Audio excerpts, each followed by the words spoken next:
Bonjour à tous. Dans le cours précédent, on a vu comment associer plusieurs matrices à une application linéaire. Et ce que l'on va voir dans ce cours, c'est un peu plus dans le détail le lien existant entre les propriétés d'une application linéaire d'un côté et puis les propriétés d'une matrice représentant cette application linéaire dans des bases données.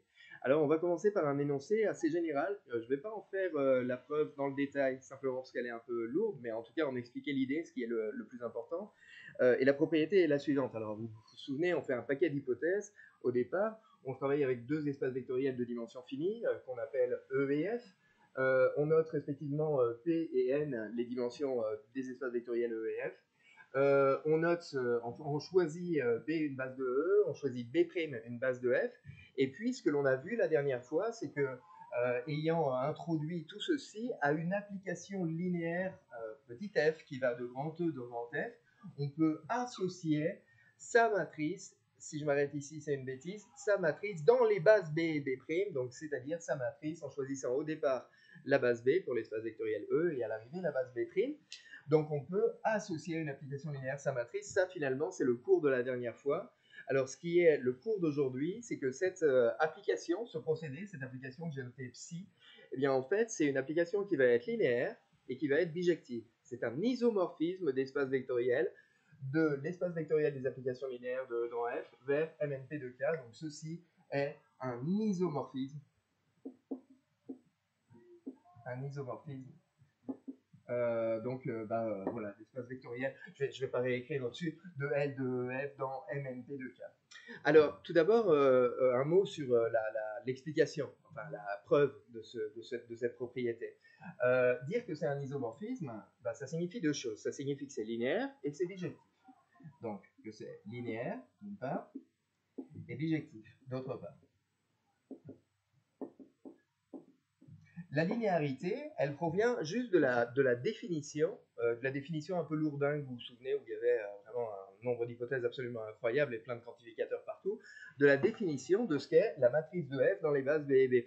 En tout cas, elle va signifier que finalement, la matrice dans les bases B et B' de l'application linéaire lambda F plus mu G, alors avec lambda et mu deux scalaires, avec F et G deux applications linéaires allant de E dans F, eh bien ça va être lambda fois la matrice de F dans les bases B et B', plus mu fois la matrice de G dans les bases B et B'. Voilà pour ce qui est la traduction de la linéarité. En fait, la linéarité, c'est une vérification lourde à écrire, mais sans difficulté. C'est juste très, très ennuyeux, très, très lourdingue à écrire. Bon.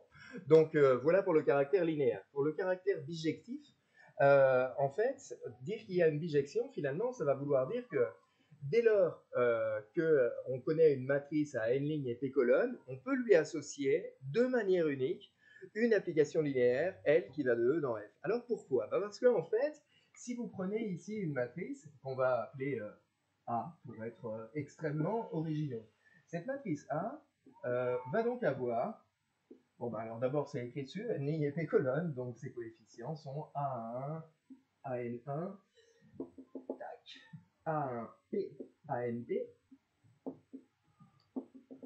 Et cette matrice étant donnée, on va interpréter chacune des colonnes comme une image, comme l'image d'un vecteur, le vecteur V1 dans la base V, par une application qu'on va construire, qu'on va appeler FA, qui va aller de E dans F, et qui va être définie. Comment on va la définir? Simplement en disant, pour définir cette application-là, pour définir cette application linéaire, FA, il suffit de définir les images par FA des vecteurs de la base que l'on a choisie au départ, de la base B. Donc, on va interpréter la première colonne comme les coordonnées de FA de V1 dans la base W1 jusqu'à Wn, ainsi de suite et ainsi de suite. La PIM colonne, on va l'interpréter comme l'image par FA de BP, comme les coordonnées de cette image dans la base W1, Wn. Donc, il y a deux trucs qui sont contenus là-dedans. En fait, on définit finalement une application linéaire en interprétant chacune des colonnes comme le n-uplet des coordonnées d'un certain vecteur dans la base B' que l'on a choisi. Et puis, le deuxième truc qu'il y a à vérifier, c'est qu'en fait, pour définir une application linéaire qui va de E dans F, il suffit de définir les images par cette application des vecteurs de la base, des vecteurs d'une base de E et donc des vecteurs de la base D de E que l'on a choisi. Une fois qu'on a fixé FA de V1, FA de VP et qu'on sait que FA est linéaire, alors on a fixé l'image d'un vecteur V quelconque dans E. C'est juste une conséquence de la définition de ce qu'est une base et de la définition de ce qu'est une application linéaire. Voilà pour ce truc-là. Conclusion, à toute matrice, on va pouvoir associer de manière unique une application FA qui va être linéaire de E dans F. Ça veut dire que tout élément de l'ensemble d'arrivée de l'application psi admet un unique antécédent, l'application FA, que l'on a construite ici, par psi, ce qui signifie exactement que l'application psi est bijective. Psi est linéaire, psi est bijective, donc c'est un isomorphisme de l'ensemble, de l'espace vectoriel des applications linéaires dans F vers l'espace vectoriel MNP de K. Retenez la traduction surtout de cette propriété.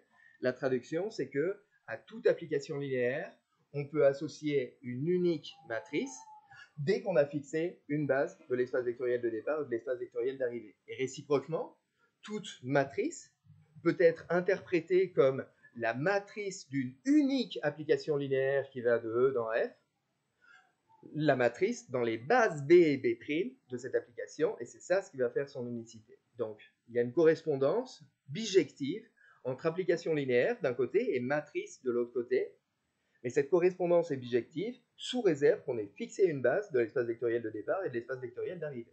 Voilà pour l'idée qu'il faut retenir. Bon. Et puis alors ça, maintenant, ça a des conséquences. Alors je vais laisser ce truc sur le tableau, parce que du coup, il y a une première conséquence, vous voyez, c'est que les deux espaces vectoriels intervenant au départ et à l'arrivée de l'application, psi étant isomorphes, ils ont la même dimension. Donc du coup, corollaire, avec les mêmes hypothèses et notations que précédemment, l'espace vectoriel des applications linéaires de E dans F est donc un espace vectoriel de dimension finie, et sa dimension, c'est la dimension de E fois la dimension de F. C'est n fois P.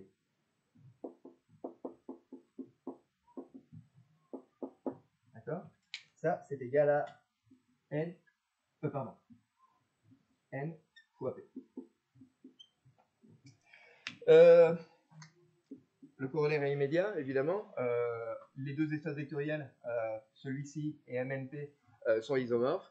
Et la dimension de l'espace vectoriel des matrices à n lignes et p colonnes, c'est évidemment n fois p, ce qui donne ce truc-là. D'accord? Donc, un truc important, quand vous travaillez avec deux espaces vectoriels de dimension finie, l'espace vectoriel des applications linéaires de E dans F est lui aussi de dimension finie, et sa dimension, c'est la dimension de E fois la dimension de F. Alors évidemment, sous corollaire de ce truc-là, la dimension de L2, alors, qui c'est L2 cette fois-ci, c'est l'espace vectoriel des endomorphismes de E.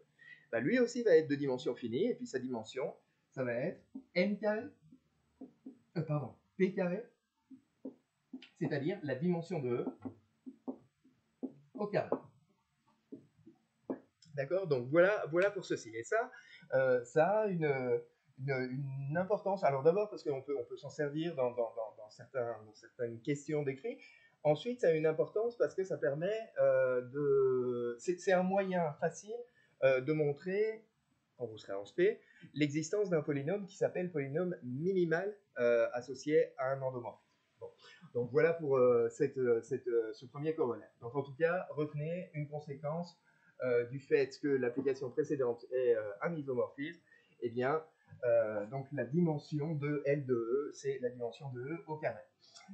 Voilà pour ces premières propriétés, assez générales finalement, assez générales, mais qui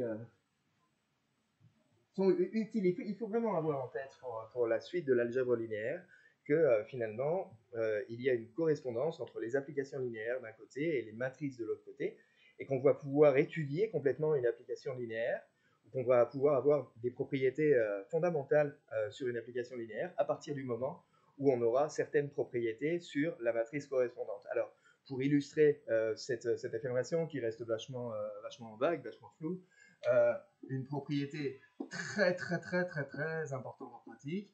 On reprend les mêmes hypothèses sur E et F que d'habitude. On reprend, allez, je le remets quand même, une application linéaire qui va de grand E dans grand F, donc avec grand E et grand F de dimension finie, je vous le rappelle. F est un isomorphisme dans F. F est un isomorphisme de grand E dans grand F. Si et seulement si, la matrice de F dans les bases B et B' est inversible, appartient à GLN de K, pour toute base B et B' de E et F respectivement. Donc pour toute base B et B' de E et F respectivement. Bon, une fois qu'on a viré tout le paquet d'hypothèses qu'on a besoin d'écrire pour rendre ça rigoureux, ce qu'il faut retenir de cette équivalence, c'est qu'une application linéaire va être un isomorphisme à partir du moment où la matrice écrite dans n'importe quelle base de cette application linéaire est inversible. Ça va être une équivalence. Donc, si la matrice est inversible, F est un isomorphisme réciproquement. Alors, tout d'abord, une petite remarque là-dessus. Qui est n dans cette histoire-là? N, c'est la dimension de F, mais c'est aussi la dimension de E, parce que dire que F est un isomorphisme de E dans F, ça va impliquer que E et F ont la même dimension, et donc cette dimension commune, on peut convenir de la noter n, par exemple. Bon. Preuve, idée de la preuve. La preuve, elle repose essentiellement sur une propriété pratique, sur quelque chose que je vais appeler lemme. Et le lemme est le suivant. Alors, il faut vous accrocher. Donc, vous prenez E, F et G, 3 espaces vectoriels, 3 cas espaces vectoriels.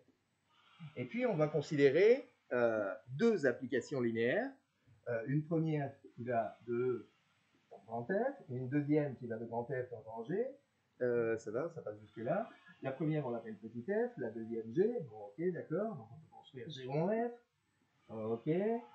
Et puis, donc, du coup, on peut s'amuser, si on le souhaite, écrire la matrice de l'application G rond F. Si on veut écrire la matrice de l'application G rond F, il convient de choisir une base de l'espace vectoriel de départ, une base de E, et une base de l'espace vectoriel d'arrivée, une base de G. Alors, on va noter B, B' et B seconde, des bases de E, F, G respectivement. De E, F, G reste. La matrice de la composée G rond F dans les bases B et B seconde, B au départ, B seconde à l'arrivée, c'est le produit des matrices de G dans les bases par F dans les bases. Alors après, il faut compléter pour que ce soit juste, pour que ça ait un sens. La matrice de F, F elle va de grand E dans grand F, donc on peut l'écrire dans les bases B et B', il n'y a pas d'autre choix possible avec les notations qu'on a choisies. La matrice de G, G va de grand F dans grand G, donc on peut l'écrire dans les bases B' et B secondes. Et voilà pour ceci. Et voilà pour ce lemme. Alors ce lemme-là, je vais en faire l'économie de la preuve, à grand regret. Non, c'est pas du tout à grand regret, parce qu'en fait, c'est technique de montrer ça, mais pas inaccessible. En fait, vous vous souvenez, j'espère que vous vous souvenez, on avait établi, lors du précédent cours, une relation qui était YB' égale la matrice de F dans les bases B' multipliée par XB. On avait établi ceci, et établir ceci, c'était établir une égalité entre deux vecteurs. Donc il suffisait de dire que les coordonnées sont 2 à 2 égales. Et ici, en fait, ce qu'on doit faire, c'est la même chose, c'est le même principe, disons, sauf que c'est plus une égalité entre vecteurs, c'est une égalité entre matrices. Et du coup, dire que 2 matrices sont égales, ben, ça ne veut plus dire que leurs coordonnées sont égales, ça n'a pas de sens, ça veut dire que leurs coefficients, AIJ en quelque sorte, sont 2 à 2 égaux. Donc la preuve de ceci, c'est exactement la même preuve, mais en 2 dimensions, de la preuve que l'on avait faite lors du cours précédent de la relation qui est écrite ici au tableau. D'accord? Donc c'est de la technique essentiellement. On utilise la définition de ce que sont chacune des matrices intervenant dans cette relation-là, et puis ensuite oh, la relation qui est ici et qui permet de calculer l'image d'un vecteur par une application linéaire, que ce soit petit f, que ce soit petit g ou que ce soit g rond f. Donc voilà pour ce truc-là. Et puis à partir du moment où on a cette propriété, alors l'équivalence précédente est une conséquence immédiate de ceci. Donc du coup, revenons à la preuve de la propriété.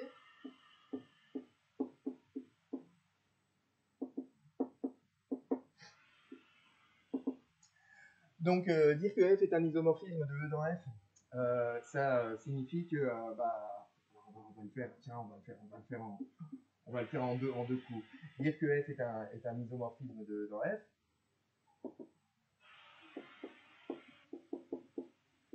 donc ça veut dire qu'elle est linéaire et qu'elle est bijective, donc du coup, ça veut dire qu'il existe G, une application linéaire qui va de grand F dans grand E, telle que G rond F est égal à l'identité de E, et F rond G est égal à l'identité de F. Alors au passage d'ailleurs, puisque E et F sont de dimension finie, vous savez qu'il suffit d'avoir une seule des deux relations et qu'à la place du E qui est ici, on peut mettre un OU, et que ceci est permis par le théorème du rang. C'est une conséquence du théorème du rang qui assure que dès que l'une des deux relations est vérifiée, la deuxième le sera automatiquement.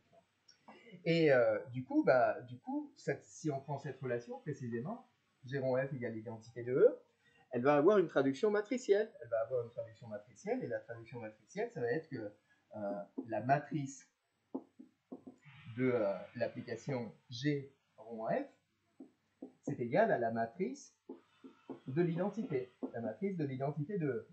Quand on a écrit ça, on a écrit quelque chose qui est incomplet, parce qu'on n'a pas précisé dans quelle base on travaille. Alors je vous rappelle, donc l'application F, petit f, elle va de grand E dans grand F, G, elle va dans l'autre sens. Ce que l'on prend comme base de E, c'est une base qu'on appelle B. Ce que l'on prend comme base de F, c'est une base qu'on appelle B'. Et donc, ce que l'on peut faire, du coup, quand on fait la composée G rond F, c'est partir d'ici, revenir ici. Donc, du coup, on peut écrire la matrice de G rond F dans la base B au départ et à l'arrivée. Bon. Et du coup, on peut écrire que c'est la matrice de l'identité dans la base B. Alors, il y a deux choses à remarquer maintenant. Une pas complètement évidente et une complètement évidente. La matrice de l'identité dans la base B, ça va être la matrice identité, puisque vous allez écrire en colonne les coordonnées des images par l'identité, des vecteurs V1 jusqu'à VL, en fonction des vecteurs V1 jusqu'à VL. Donc ceci, ça va être la matrice identité. Et par ailleurs, cette matrice-là, donc d'après le lemme précédent, en fait, on peut l'écrire comme la matrice de G multipliée par la matrice de F. Alors, dans les bases B et B' pour F, et puis du coup, dans les bases B' et B pour G. Donc, qu'est-ce que l'on a obtenu? On a obtenu ça. On a obtenu le produit des deux matrices est égal à la matrice identité. Donc ça signifie que la matrice de F dans les bases B et B' admet une matrice inverse à gauche, et donc en vertu du théorème du rang, si vous voulez, admet aussi un inverse à droite. En clair, cette seule relation permet d'affirmer que la matrice F est inversible, et donc c'est un élément de GLM de K. Voilà pour ce sens-là. Pour l'autre sens, ça marche de la même manière. On remonte ce raisonnement-là, c'est-à-dire que on suppose que la matrice de F est inversible. Dans ce cas-là, ça veut dire que il existe une matrice A, disons, telle que A fois la matrice de F donne l'identité. Et puis, du coup, cette matrice A, on fait comme tout à l'heure, c'est-à-dire qu'on l'interprète comme la matrice d'une application linéaire. On interprète chacune de ces colonnes comme les images par une application linéaire des vecteurs de la base de F que l'on a choisi. Et du coup, à A, on va associer une application linéaire G qui va être tel qu'on va avoir ceci, et donc on va remonter le raisonnement précédent pour dire que la matrice de G rond F, c'est la matrice de l'identité, et donc pour pouvoir conclure que G rond F, c'est l'application identité, d'après la correspondance bijective que l'on avait entre matrice d'un côté et application linéaire de l'autre. Donc voilà pour cette propriété très importante. En fait, cette propriété-là, ce qui est encore plus important peut-être en pratique, c'est la version endomorphisme de cette propriété, c'est-à-dire on suppose qu'au départ et à l'arrivée, on a le même espace vectoriel. Donc, propriété, c'est un corollaire, mais finalement, le corollaire est, comme assez souvent, plus utile en pratique que la propriété dont il découle. Et donc, le corollaire est le suivant.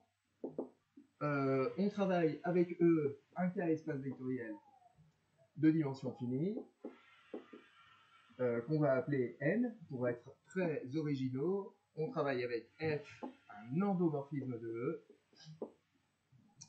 Il y a équivalence entre dire que F est un automorphisme de E, F appartient à GL de E, c'est équivalent à dire que la matrice de F, on peut prendre dans des bases différentes au départ et à l'arrivée, peu importe. Ici, je vais choisir la même base de départ et à l'arrivée. La matrice de F dans la base B est dans GLN de K pour une base B quelconque de E.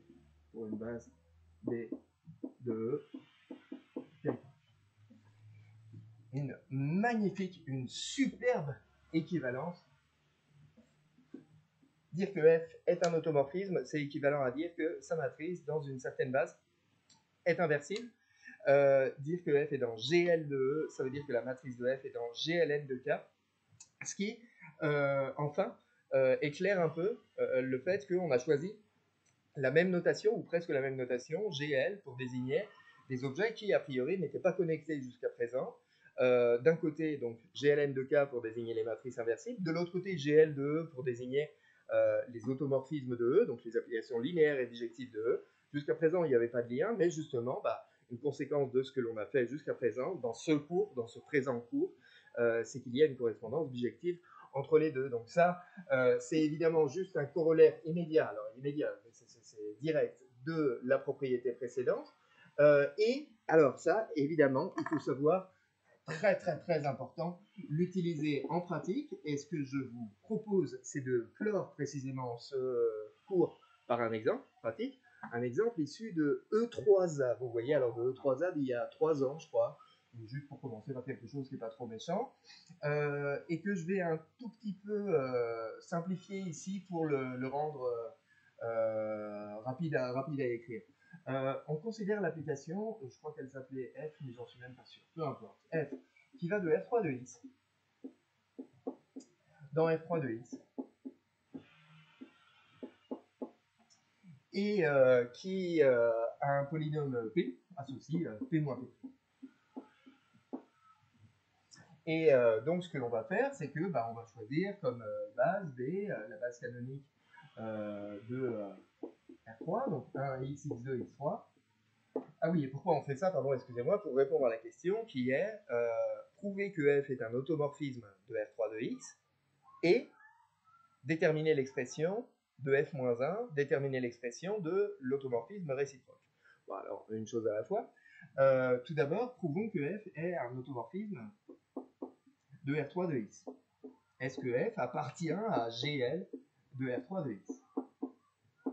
Soit vous le voyez et puis vous le savez et vous savez trouver l'expression directement de F-1, soit vous ne le savez pas. Et puis alors si vous ne le savez pas, voilà, c'est un magnifique exemple d'illustration de ce qui est au-dessus. On va écrire la matrice de F dans la base canonique de R3 de X. Alors la matrice de F dans la base canonique de R3 de X, on l'obtient en écrivant, là j'ai peut-être fait un peu étroite quand même cette matrice. On l'obtient en écrivant en colonne les coordonnées de f de 1, f de x, f de x carré, f de x cube, Et ceci dans la base B, c'est la même base qu'on prend au départ à l'arrivée, donc dans la base 1, x, x2, x3. L'application f a un polynôme p associe p moins p'. L'image de 1, c'est simplement 1. L'image de x, ça va être x moins 1. Donc moins 1 fois 1 plus 1 fois x, 0, 0.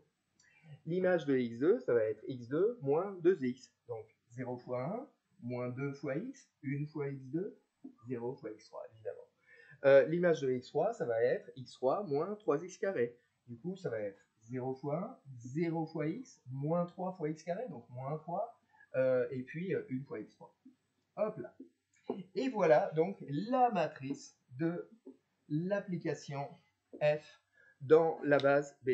Et cette matrice-là, il vous suffira d'un coup d'œil pour dire cette matrice, je sais qu'elle est inversible, lorsque vous connaîtrez le déterminant, lorsque vous saurez calculer pratiquement le rang d'une matrice.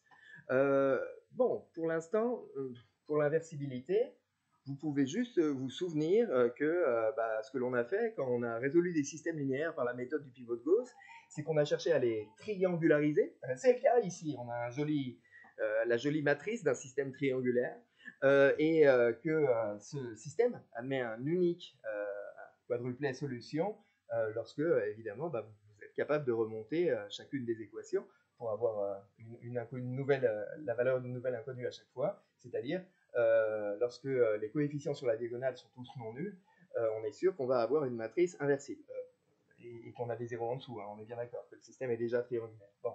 Alors maintenant, c'est bien gentil de raconter ça, c'est bien gentil de procéder par analogie et de faire des démonstrations avec les mains, mais on va peut-être quand même faire des calculs explicites. Alors, montrons que, effectivement, cette matrice-là est inversible. Alors, pour montrer qu'elle est inversible, vous savez, on raisonne comme d'habitude, donc on résout un système qui est donc obtenu en écrivant donc la matrice multipliée par x1, x2, x3, x4 égale un certain vecteur au second membre qu'on va appeler B1, B2, B3, B4. Ce qui revient ici à écrire donc un système de 4 équations à 4 inconnues, particulièrement sympa à écrire. La première ligne donne x1 moins x2 égale B1. La deuxième donne x2 moins 2x3 égale B2. La troisième donne x3 moins x4 égale B3. La dernière donne x4 égale B4. Et donc ça c'est un système particulièrement sympa. Donc x4 égale B4. x3, x3 c'est B3 plus la précédente, donc c'est B3 plus B4. x2 c'est B2 plus 2 fois la précédente, donc c'est B2 plus 2B3 plus 2B4. Et pour terminer, x1 c'est B1 plus la précédente, donc c'est B1 plus B2 plus 2B3 plus 2B4. Donc, conclusion de cette chose-là. D'où ça signifie, puisqu'on a l'unicité du quadruplet solution du système, que la matrice de f dans la base B est inversible. D'où la matrice de f dans la base B est inversible, donc appartient à GL4 de R, d'une part, et d'autre part,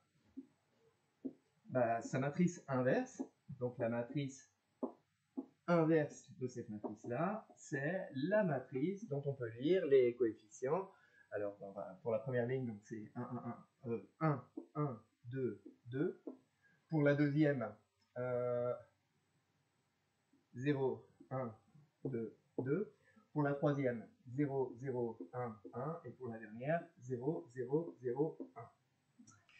Alors, on peut conclure deux choses de ça. Alors, une première chose avec la propriété que je vous ai déjà énoncée, c'est-à-dire que puisque la matrice de f est inversible, alors f va être un isomorphisme, puisque c'est le même espace vectoriel au départ et à l'arrivée, va être un automorphisme de R3 de x. Donc, d'après la propriété, donc conclusion, f est un automorphisme de R3 de X. F est linéaire et bijective. Pourquoi? Parce que elle est, la matrice qui lui est associée est une matrice qui est dans GL4 de R. Et en outre, il y a quelque chose que je ne vous avais pas dit jusqu'à présent. F-1, la matrice de F-1 dans la base B, puisque l'application F est une application qui va de E dans E. Cette application, elle est donc bijective, puisque c'est un automorphisme. Et F-1 va de E dans E aussi.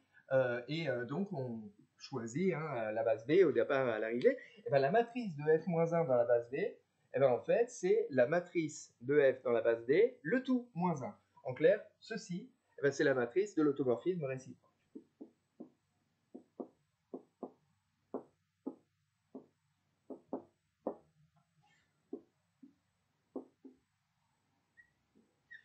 Ceci, c'est la matrice de l'automorphisme réciproque. Alors en effet, ça c'est encore juste une conséquence de la fameuse propriété qui dit que la matrice d'une composée, la matrice de G rond F, c'est la matrice de G multipliée par la matrice de F, en rajoutant partout où il faut les bases qui vont bien pour que cette propriété ait un sens. Donc voilà ce que l'on a fait ici. Donc je résume cet exemple-là, il faut bien comprendre. On vous donne une application F, un endomorphisme en l'occurrence. On vous demande de montrer que cette application est bijective, donc soit vous arrivez à le faire directement, soit vous pouvez aussi donc lui associer une matrice en choisissant une base de l'espace vectoriel de départ et éventuellement de l'espace vectoriel d'arrivée. Vous lui associez une matrice et vous regardez si cette matrice est inversible. Si cette matrice est inversible, bingo, ça veut dire que votre application est un isomorphisme, est un automorphisme lorsque au départ et à l'arrivée vous avez le même espace vectoriel. Bon. En plus, si vous arrivez à montrer que la matrice de F, une base choisie, est inversible, alors vous aurez en bonus la matrice de l'automorphisme réciproque, la matrice de F-1, ce sera l'inverse de la matrice de F.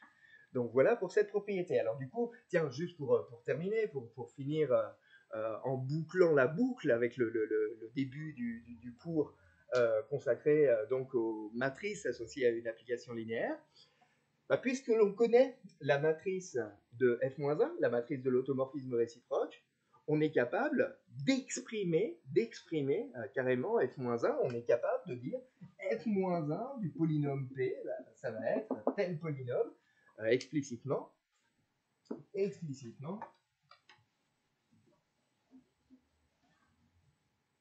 Hop là. Donc si on souhaite avoir l'expression de F-1, en quelque sorte, l'expression de F-1, c'est-à-dire si on veut pouvoir donner explicitement F-1 de P, qu'est-ce que ça va être? Bon, ça va être F-1 de un polynôme qu'on va écrire ax3 plus bx carré plus cx plus d. Et pour avoir ceci, donc en vertu de la propriété qu'on avait vue à la fin du cours de la dernière fois, on a YB ici qui va être égal à la matrice de F-1 dans la base B multipliée par XB. Avec XB et YB qui correspondent à quoi? XB, ça correspond au quadruplet des coordonnées du polynôme P dans la base canonique 1, x, x2, x3. Attention, ne changez pas d'ordre en cours de route.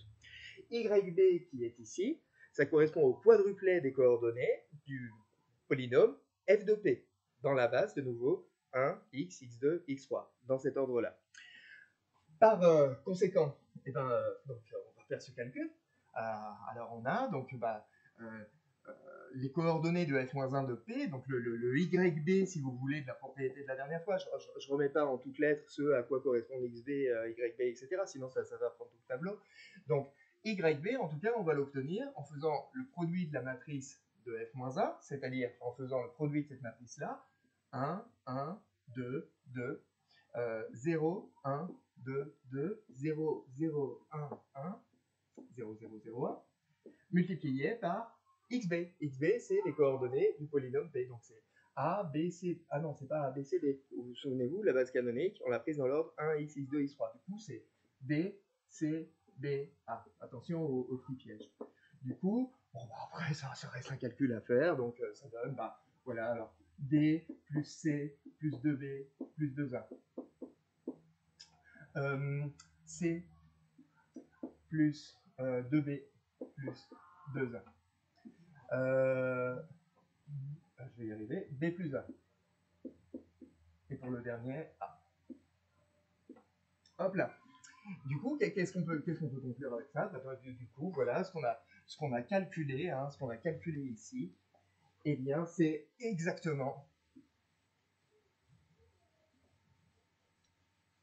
ce qu'on a calculé ici. En fait, c'est exactement f-1 de P. Ben non, souvenez-vous, c'est là aussi, c'est le même piège. Je voulais revenir dessus parce que c'est une erreur qui est faite assez souvent. Alors, il faut quand même que vous l'évitiez. Alors, je veux bien insister sur le fait que ce qu'on a calculé ici, ce n'est pas f-1 de P. P, c'est un polynôme. F-1 de P, ça va être un polynôme.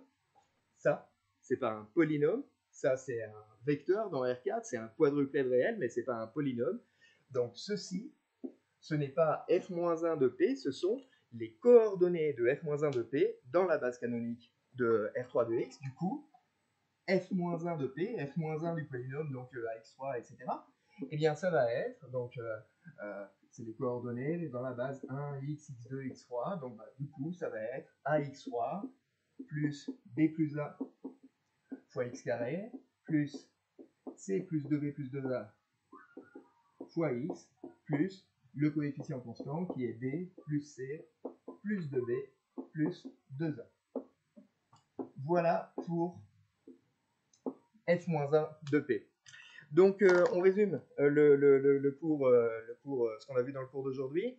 Donc c'était un complément finalement sur ce qu'on avait entamé dans le cours précédent, un complément sur le lien existant entre les applications linéaires d'un côté et les matrices qui les représentent de l'autre côté. Ici, la propriété cruciale du jour, finalement, c'est qu'il y a une correspondance bijective entre l'ensemble des applications linéaires de E dans F et l'espace vectoriel des matrices MNP, pour reprendre les notations du cours précédent, une correspondance bijective entre donc, cet ensemble d'applications linéaires et cet ensemble de matrices, sous réserve que on ait choisi donc une base de l'espace vectoriel de départ et une base de l'espace vectoriel d'arrivée. Quoi d'autre? Après, donc, il y a eu la fameuse propriété qui raconte que une application linéaire va être bijective, va être un isomorphisme si la matrice qui la représente, dans des bases que vous choisissez comme vous voulez, est une matrice inversible. Il faut connaître la version pratique de cette propriété, qui est celle où on applique ça à un endomorphisme. Donc, le truc fondamental ici, c'est la matrice de F est inversible, appartient à un GLM de K, si et seulement si F appartient à GL de E, si et seulement si F est un automorphisme. Et donc ça, c'est une propriété qu'il faut vraiment connaître parce qu'elle permettra pratiquement de montrer que quelque chose, qu'une application linéaire est un automorphisme, juste en prouvant le caractère inversible de la matrice qui la représente. Donc voilà pour ceci, voilà pour ces applications donc, sur le thème application linéaire et matrice avec un S de l'autre côté. La suite de ce chapitre sera consacrée à la notion de rang, mais de rang d'une matrice cette fois-ci. Alors on va faire le lien avec le rang d'une application linéaire. Enfin, bon. Donc il y aura encore un peu de travail dans la suite de ce chapitre 24, mais en attendant, déjà, travaillez bien ces deux derniers cours, les exemples qui sont les exemples vus dans le cours et correspondant dans la feuille d'exercice. N'hésitez pas à poser tout plein de questions sur cette nouvelle notion. Et puis bon courage pour la suite de votre travail. À très bientôt pour de nouvelles aventures en algèbre linéaire.